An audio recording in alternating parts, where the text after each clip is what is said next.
அனைவருக்கும் வணக்கம். நான் உங்கள் நண்பன் செல்வகுமார் விஜயகுமார். இப்ப இருக்கிற இளைஞர்களுக்கு படிச்சு முடிச்சோன்னா வேலை வாய்ப்பு கிடைக்குதா? ஏன் கிடைக்கல? எதனால கிடைக்கல? எதுக்காக கிடைக்கல? ஏன் படிச்சா உன்னோட வாழ்க்கை தரமே மாறிடுமே, படிப்பு தான் தம்பி வாழ்க்கை அப்படி சொல்லிதானே நம்ம எல்லாரையும் வந்து காலேஜ்ல எல்லாம் படிக்க வச்சாங்க. நம்மளும் கஷ்டப்பட்டு படிச்சுட்டு தானே வந்தோம். ஆனா ஏன் வாழ்க்கையில நம்ம சேஞ்ச் ஆக முடியல? நம்ம ஏன் வந்து நம்ம வாழ்க்கையில நமக்கான ஜாப் வந்து கிடைக்கல? ஃப்ரெஷர்ஸ்க்கும் கிடைக்கல, எக்ஸ்பீரியன்ஸ் ஆனவங்களுக்கும் எக்ஸ்பீரியன்ஸ் வைஸ் பார்த்தாலும் சேலரியும் கிடைக்கவே இல்லை. ஏன் என்ன அப்படிங்கிறத நம்ம இந்த வீடியோல டீடைல்டா பார்க்கலாம். அதுக்கு முன்னாடி இப்பதான் என் சேனலுக்கு ஃபர்ஸ்ட் டைம் மறைக்கீங்கன்னா மறக்காம இந்த வீடியோக்கு ஒரு லைக் தட்டிக்கோங்க. இந்த மாதிரியான ஒரு அவேர்னஸ் கண்டென்ட் நீங்க தெரிஞ்சுக்கணும் அப்படின்னா மறக்காம என் சேனலை சப்ஸ்கிரைப் பண்ணி சப்போர்ட் பண்ணுங்க. ஃபர்ஸ்ட் ஆஃப் ஆல், இந்த கண்டென்ட் எல்லாம் நம்ம இந்த விஷயத்த பேசுறதுக்கு முன்னாடி லயோலா காலேஜில் நடந்த ஜாப் ஃபேர் எவ்வளவு பேர் அந்த வீடியோவை பார்த்திருப்பீங்க, எவ்வளவு பேருக்கு அதை பத்தி தெரிஞ்சிருக்கும், எவ்வளவு இளைஞர்கள் வந்து அங்க வீடியோஸ் சர்க்குலேட் ஆச்சு. பார்த்தோம்னா அந்த ரயில்வே ஸ்டேஷன்ல இருந்து அந்த காலேஜ் வரைக்கும் ட்ரோன் வச்சுலாம் எடுத்திருக்காங்க. அவ்வளவு பேர் இருக்காங்க. ஆயிரக்கணக்கான வந்து இளைஞர்கள் வந்து வேலைக்காக போயிருக்காங்க. எதுக்காக? நமக்கு ஒரு வேலை கிடைச்சிடாதா, ஒரு 10,000 12,000 சம்பளத்துக்காவது வேலை கிடைச்சிடாதா அப்படிங்கிற ஒரு கனவோட நம்பிக்கையோட இப்படி நான் வேலைக்கு போனாதான் என் குடும்பத்தோட சுச்சுவேஷன் மாறுங்கிறதுக்காகவே அவ்வளவு இளைஞர்கள் போயிருக்காங்க. ஆனா போயிட்டு நிறைய பேர் டிசப்பாயிண்டோட திரும்ப வந்திருக்காங்க. ரெஸ்யூமே கையில கொடுத்துட்டு நாங்க கூப்பிடுறோம்னு சொல்லிட்டு நிறைய பேர் வந்திருக்காங்க. நிறைய பேர் என்ன கமெண்ட் பண்றாங்கன்னா, அது ஒரு கண் தடைப்பு மாதிரிதான் இருந்துச்சு, சும்மா வைக்கணுமே தான் வச்சாங்க அப்படிங்கிற மாதிரிலாம். நான் என்ன கேட்கிறேன்னா, லயோலா காலேஜ் ஒரு காலேஜ், அந்த காலேஜ்ல இருந்து ஜாப் ஃபேர் நடத்திருக்காங்க.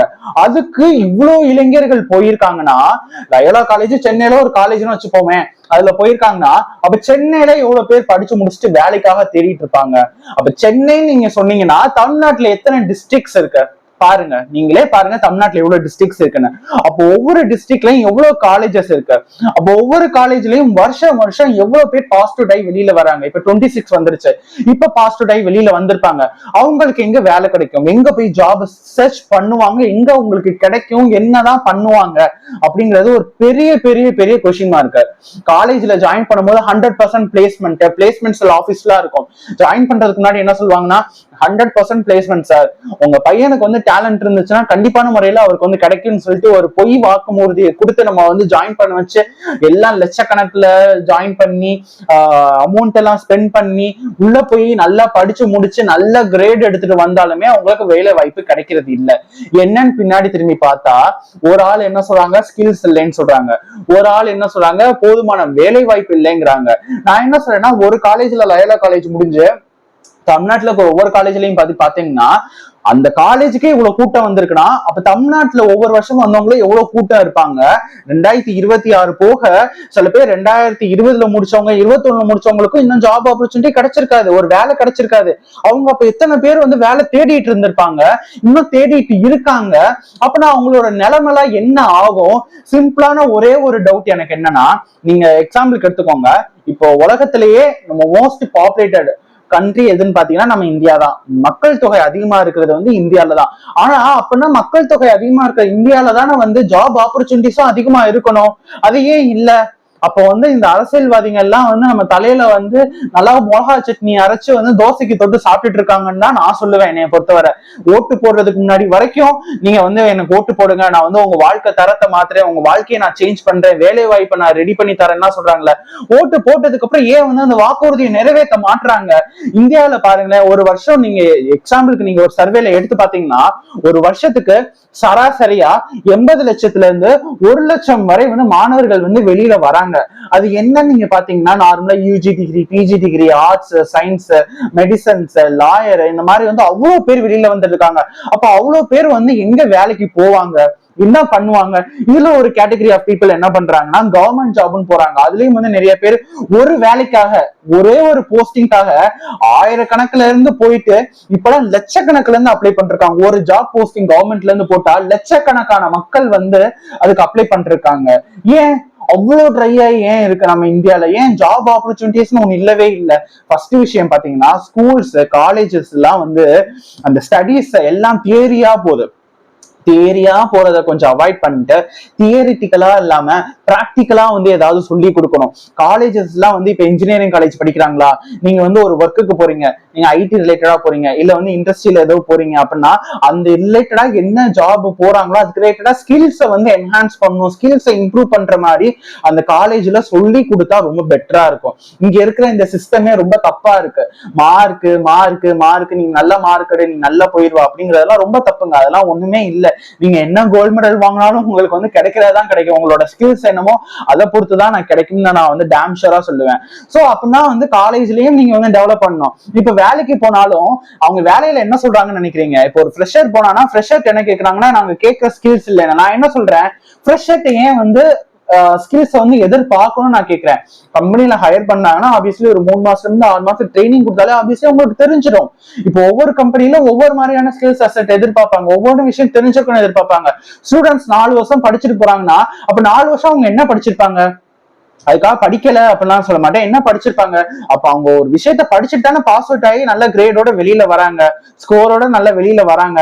அப்படின்னா அவங்கள ஹையர் பண்ணுங்க, பாருங்க அவங்கள வச்சு என்ன டெவலப் பண்ண முடியும்னு பார்த்துட்டு அவங்களுக்கு ஒரு ஆப்பர்ச்சுனிட்டி கொடுங்க. ஜாயின் பண்றதுக்கு முன்னாடி எங்களுக்கு இந்த ஸ்கில்ஸ் வேணும் அது வேணுங்கிறது. இப்ப ஃப்ரெஷருக்கு அந்த கண்டிஷனை போறது. எக்ஸ்பீரியன்ஸ்டு மக்களுக்கு என்ன சொல்றதுன்னா, நாங்க 30% ஹைட்லாம் நாங்க தரமாட்டோம், நீங்க வந்து ஓட்டி நீங்க பாத்தீங்கன்னா உங்களுக்கு பேமெண்ட் நாங்க தரமாட்டோம், வீக் டேஸ்லாம் நீங்க வந்து எக்ஸ்டெண்ட் பண்ணி பண்ண வேண்டியதா இருக்கும், நீங்க சாட்டர்டேயும் பண்ணணும், நாங்க சொன்னா சண்டேயும் பண்ணணும். இந்த மாதிரி நைட்டு நான் வந்து கால் பண்ணி நான் கேட்டாலும் அந்த டாக்குமெண்ட் வந்து நீங்க அப்ப முடிச்சு கொடுத்துருங்க, ஒர்க் எல்லாம் முடிச்சு கொடுத்துருக்கணும் அவ்வளவு டிமாண்ட் பண்றாங்க. வேற வழியே இல்லாம நம்ம மக்கள் எல்லாம், இந்தியால இருக்க நம்ம இளைஞர்கள் எல்லாம் பாவத்துல டிப்ரெஷன்ல சுத்திட்டு வேலை இல்லாம இருக்காங்க. இது ஒரு பக்கம் பிரைவேட்டா போனா, கவர்மெண்ட் சைடு பாத்தீங்கன்னா ஒரு போஸ்டிங் போட்டா அதுக்கு ஆயிரக்கணக்கான மக்கள் போயிட்டு லட்சக்கணக்கான மக்கள் அப்ளை பண்றாங்க. ஒரு போஸ்டிங்க்கு அவ்வளவு பேர் உட்கார்ந்து படிச்சுட்டு இருக்காங்க. எவ்வளவுதான் வந்து அப்ப எப்படிதான் வேலை கிடைக்கும்? நீங்களே யோசிச்சு பாருங்க. வேற என்னதான் ஆப்பர்ச்சுனிட்டி இருக்குன்னு பார்த்தோம்னா, நான் என்ன சொல்வேன்னா இதுக்கு 2 சொல்யூஷன் தான். இந்த video come to the point பாத்தீங்கன்னா 2 சொல்யூஷன் தான். ஒரு சொல்யூஷன் ஸ்கில்ஸை டெவலப் பண்ணணும், இன்னொரு சொல்யூஷன் நம்ம கவர்மெண்ட்ல இருந்து ஆக்ஷன் எடுத்து அதுக்கான ஜாப்ஸ் வந்து ரெடி பண்ணணும். ஃபர்ஸ்ட் சொல்யூஷன் பாத்தீங்கன்னா பேசிக்கா நான் சொல்றேன், யார் யாரெல்லாம் பாக்குறீங்களோ இந்த வீடியோ, தயவு செஞ்சு உங்க கம்யூனிகேஷன் ஸ்கில்ஸை டெவலப் பண்ணுங்க. இங்கிலீஷ் வந்து ரொம்ப மேண்டிட்டரியான ஒண்ணு. நீங்க சொல்லுவாங்க தமிழ்நாட்டுல நான் இருக்கேன், தமிழ் தானே எனக்கு முக்கியம் அப்படிலாம் நீங்க என்னதான் சொன்னாலும் ஒரு பிரைவேட் செக்டர்னு நீங்க வேலைக்கு போயிட்டீங்கன்னா அந்த இடத்துல இங்கிலீஷ் வந்து உங்களுக்கு பயங்கரமா கை கொடுத்து தூக்கி விடும். என்னோட எக்ஸ்பீரியன்ஸ்ல நான் சொல்றேன், ஒர்க்கிங் எக்ஸ்பீரியன்ஸ் தான் என்ன சொல்றேன், இங்கிலீஷ் வந்து ரொம்ப மேண்டிட்டரியான ஒண்ணு. அது நீங்க நார்மலா பேசிக் லெவல் ஒரு கம்யூனிகேஷன் இருந்தாலே போதும், உங்களுக்கு வந்து அது ஒரு மீடியம் மாதிரி உங்களுக்கு பாதையை தொடர்ந்து உங்களோட ஆப்பர்ச்சுனிட்டியை காமிக்கும். நீங்க உங்களுக்கு இங்கிலீஷ்ல இருந்தாலே, உங்களுக்கு தெரிஞ்சாலே உங்களோட சப்ஜெக்ட் கோர் பத்தியான ஸ்கில்ஸையும் கம்யூனிகேட் பண்ணி நீங்க வந்து எக்ஸ்பிரஸ் பண்ணி உங்களோட டேலண்ட்டை ஷோகேஸ் பண்றதுக்கு ரொம்ப பேசிக்கான ஒண்ணு நான் வந்து கம்யூனிகேஷன் ஸ்கில்ஸ் சொல்லுவேன். 2வது ஒண்ணு, நம்ம கவர்மெண்ட்ல இருந்து என்ன பண்றாங்க, ஏன் ஆப்பர்ச்சுனிட்டி இல்லைன்னு சொல்லிட்டு ஏன் அதுக்கான ஆப்பர்ச்சுனிட்டிஸை ரெடி பண்ணக்கூடாது? ஏஐ டூல்ஸ் பத்தி அவேர்னஸ் கொடுக்கலாம், நிறைய இண்டஸ்ட்ரீஸ் டெவலப் பண்ணலாம், அது மூலமா நிறைய இளைஞருக்கு வேலை வாய்ப்பு வரும். இதெல்லாம் பண்ணாலே ஆப்வியஸ்லி வந்து நம்ம இந்தியால ஒரு லெவலுக்கு வந்து ஜாப் இல்லாம அன்எம்ப்ளாய்டா இருக்கிறவங்களோட ரேஷியோவை கம்மி பண்ணலாம் அப்படிங்கிறது என்னோட ஒப்பீனியன். இந்த லயோலா காலேஜ் ஜாப் ஃபேர்ல ஒவ்வொரு பையனும் ஒவ்வொரு பொண்ணும் வந்து ஜாப் தேடிட்டு போறாங்களே, நம்ம அவங்கள வந்து ஒரு நம்பர் எண்ணிக்கையா தான் நம்ம பார்த்துட்டு இருக்கோம். ஆனா அந்த ஒரு பையனையும் அந்த ஒரு பொண்ணையும் நம்பி பின்னாடி ஒரு குடும்பம் இருக்கும். நம்ம பையன் வேலைக்கு போயிட மாட்டானா, நம்ம பொண்ணு வேலைக்கு போயிட மாட்டாங்களா, அவசர அவசரமா அவங்க போய் கிளம்பிட்டு இருக்கும் போது இந்த சாப்பிட்டு போப்பா நீட்லயே பிச்சு லைட்டா ஊட்டி விடுறது, தோசை பிச்சு ஊட்டி விடுறது, என்னோ ஒண்ணுப்பா ஜாப் மட்டும் கண்டுபிடிச்சு ஏதாவது நீ ஜாயின் பண்ணிடுற, நம்ம குடும்பத்துக்கு யூஸ் ஆகும்னு சொல்லிட்டு அவ்வளவு குடும்பங்கள் இருக்கதான் செய்யறாங்க. அப்ப அவங்களோட கனவுகள்லாம் என்ன ஆகும்? நல்லா படிச்சு நல்லா மார்க் வாங்கினேன், ஸ்கில்ஸை மட்டும்தான் நிறைய பேர் சொல்றாங்க, ஸ்கில் இருந்தா வேலைக்கு போக மாட்டாங்க, ஸ்கில் இல்லைன்னு சொல்றாங்க. அப்படிலாம் கிடையாதுங்க. ஸ்கில்லுங்கிறத ஒரு சப்ப காரணம் காட்டி நிறைய பேர் வந்து ஜாப் ஆப்பர்ச்சுனிட்டி இல்லைங்கிறத மறைக்கிறாங்க. இந்த இடத்துலயும் பாத்தீங்கன்னா டேலண்ட்டை காட்டிலும் வந்து நெப்போட்டிசம்ங்கிற மாதிரி நம்ம வந்து என்னன்னா ஆல்ரெடி வச்சிருக்கவங்களை ரெஃபர் பண்ணி யாருமே தெரியாத டேலண்டே இல்லாத உள்ள இருக்கிறவன் எடுக்கிறது, ஸ்கில்ஸ் இல்லாதவன் உள்ள எடுக்கிறது தான் போயிட்டு இருக்கு. இதுக்கு வந்து கவர்மெண்ட்ல இருந்து ஒரு ஆக்ஷன்ஸ் எடுக்கணும், நிறைய இளைஞருக்கு வேலை வாய்ப்பு வந்து கொண்டுட்டு வந்து கொடுக்கணுங்கிறதா என்னோட வேண்டுகோள். ஏன்னா வந்து வேலை வாய்ப்பு இல்லாம வீட்டுல ஒரு சோறு சாப்பிடறதுலாம் எவ்வளவு கஷ்டமான ரொம்ப கொடிய வகையான ஃபீலிங் தெரியுமா? அவ்வளவு ஒரு டிப்ரெஷன் போங்க. லிட்டரலி வந்து மண்டையில முடியலாம் கொட்டும், கண்ணு கீழே கருவலை வரும், உடம்பே வந்து ஹெல்த்தே மென்டலி நம்ம ஓகே இல்லைன்னா ஹெல்த்தே வந்து நமக்கு ஸ்பாயில் ஆக ஆரம்பிச்சிடும். ஸோ யாருக்கெல்லாம் வேலை இல்லையோ தயவு செஞ்சு நீங்க வந்து மென்டலி கொஞ்சம் ஸ்ட்ராங்கா இருக்க பாருங்க. ரொம்ப போட்டு குழப்பிக்க வேணாம். கண்டிப்பான ஒரு பெட்டரான ஒரு ஆப்பர்ச்சுனிட்டி கிடைக்கும். இந்த இடத்துல இந்த வீடியோ பார்த்து இவ்வளவு நேரம் வந்திருக்கீங்கன்னா நான் ஒரு ஆஃபர் வந்து நான் சொல்றேன். நான் வந்து மெடிக்கல் கோடிங் பண்ணிருக்கேன் ஆப்டம்ல. இப்ப நான் பல்லாவரம் சென்னையில இருக்கேன். ஸோ ஆப்டம்ல இப்போ வந்து என்ன ஹைரிங் போயிட்டு இருக்குன்னா 1 to 4 எக்ஸ்பீரியன்ஸ் ஐபிடிஆர்ஜி சர்ஜரி இடி கோடிங்க்கு வந்து போயிட்டு இருக்கு. ஆப்டம் அஃபிஷியல் வெப்சைட்ஸ்லயே நீங்க போய் நீங்க சர்ச் பண்ணி பார்க்கலாம். நீங்க அதுக்குள்ளேயே போய் டைரக்டா அப்ளை பண்ணலாம். அப்ளை பண்ணா அவங்க ஆப்வியஸ்லி ரிப்ளை பண்ணுவாங்க. அதே நேரத்துல ஒரு இடத்துல மட்டும் அப்ளை பண்ணிட்டு அங்க மட்டும் ரிப்ளை வரலன்னு வெயிட் பண்ணாதீங்க. மல்டிபிள் லொகேஷன்ல மல்டிபிள் கம்பெனிஸ்ல நீங்க அப்ளை பண்ணுங்க. எது ஆஃபர் நல்லா இருக்கோ அதுபடி நீங்க போங்க. நான் சொல்ற ஆப்பர்ச்சுனிட்டி இது. ஏன்னா நான் வந்து என்னோட மக்கள், என்னோட வீடியோவை பாக்குறவங்களுக்கு, என்னோட சப்ஸ்கிரைபர்ஸ்க்கு, என்னை நம்பி பாக்குறவங்களுக்கு நான் ஒரு வீடியோல அவேர்னஸா சொல்றதை விட நான் ஒரு ஆப்பர்ச்சுனிட்டி சொல்றதும் பெட்டரா இருக்குங்கிறது என்னோட ஃபீல். அதே மாதிரி இந்த வீடியோவை பாக்குற ஒவ்வொரு ஆளும் உங்களால முடிஞ்சா நீங்க எங்க வேலை பாக்குறீங்களோ அந்த இடத்துல ஏதோ ஒரு ஜாப் ஆப்பர்ச்சுனிட்டி இருந்துச்சுன்னா என்ன லொகேஷன், என்ன ஜாப், இப்ப ஹைரிங் போகுதா அப்படிங்கறத மட்டும் யாரை காண்டாக்ட் பண்ணலாம் அப்படிங்கறத மட்டும் நீங்க வந்து கமெண்ட்ல வந்து போட்டுட்டு போனீங்கன்னா இந்த வீடியோ பாக்குற ஒவ்வொரு ஆளுக்கும் ரொம்ப யூஸ்ஃபுல்லா இருக்கும். இதனால ஒரு ஆளுக்கு வேலை கிடைச்சாலும் அவங்க லைஃப், அவங்க வாழ்க்கை, அவங்க தராதரம் எல்லாமே இன்க்ரீஸ் ஆகும். நம்பிக்கையும் அவங்களுக்கு வரும். டிப்ரெஷன்ங்கிற ஒரு கொடிய வகையில நோயில இருந்து அவங்க மீண்டு வருவாங்கிறது என்னோட கோரிக்கை. யாரெல்லாம் பாக்குறீங்களோ தயவு செஞ்சு என்ன ஆப்பர்ச்சுனிட்டி இருக்குங்கிறத கமெண்ட்ல சொல்லிட்டு போங்க. இந்த வீடியோவை டெஃபினட்டா வந்து உங்க ஃப்ரெண்ட்ஸ்க்கு ஷேர் பண்ணிட்டு போங்க.